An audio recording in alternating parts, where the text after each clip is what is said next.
Hey, welcome back to our channel. What we want to show you is where the hidden VINs or confidential VIN numbers are in this 1971 Roadrunner and some other details that we look for when we're validating the vehicle. So to start out with, we'll always come to the VIN tag. Just closely examine it. Ensure that the rivets are proper, they're properly installed. And this is a vehicle built in Los Angeles, the EN1E. Then what we generally look for is the VIN on the door. In this particular case, this vehicle has been painted and somebody has removed the federal label. You can see remnants of where it was. It's no longer there. So this is also a 4-speed car, wrong boot, but it's something else we're going to look for is the reinforcement. So let's open up the hood. Start out with, easy enough is to take a look at on a Los Angeles built car in 71. The number, which is the last digits of the VIN, will be stamped on the top upper radiator core support. And certainly come around to the side. We'll looking for some details. Number one, the dimple here. That is where, if this was an air-conditioned car, that's where the air-conditioned hold-down bracket for pressure hose would be.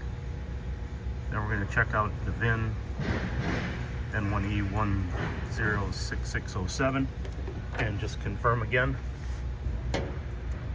That matches up perfectly.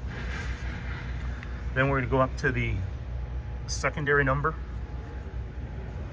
which is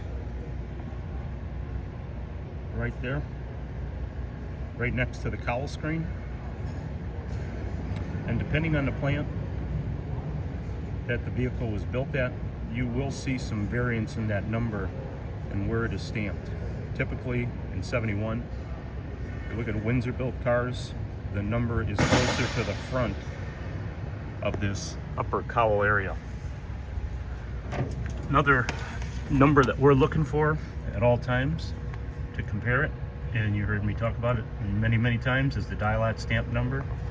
It is right there, right under the weather strip. And we will match that up to ensure that was proper. Looking at a 4-speed car. So to confirm it, we always look for the support bracket. It's a reinforcement bracket for the pedal. We want to make sure that is in place. Coming around to the front of the car, we look at the configuration of the frame, and that certainly is indicative of a 1971 frame, that flat top. That's the one. That's the one I wanted to see. And you look at there, you can see this is the number one car I wanted to see. You can see the top right there. This is mine.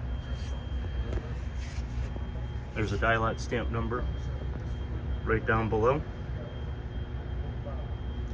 Now, this is an early built car. If it was a later built car, mid-year, there would be a date code right here on the frame,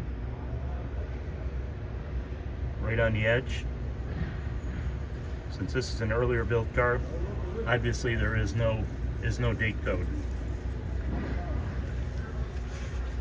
As we continue to look for dial-out stamp numbers, we look at the latch tray. This one we don't put a lot of stock in it being correct for the car because it is unboltable. It can be removed and replaced, so we don't pay much attention to that. We put a lot more weight into the upper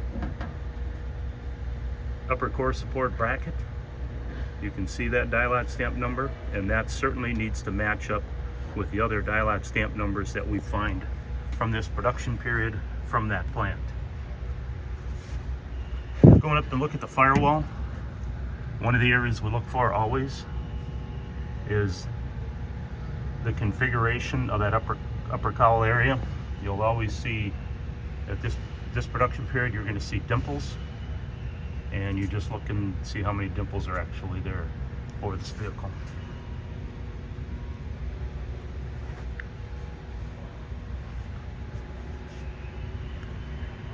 Just as we're going through it, there's the date code on the hood safety.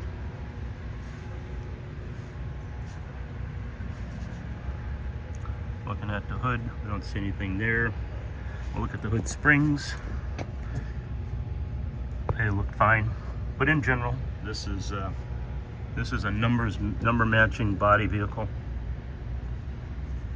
So I hope this short video gave you some insight into the 71 B bodies and where to locate the confidential VINs. If you have any questions, you can always reach out to us. Your comments are welcome. Thank you very much for subscribing to our channel. Stay tuned for more videos and segments on where to find your VIN numbers on your vehicle.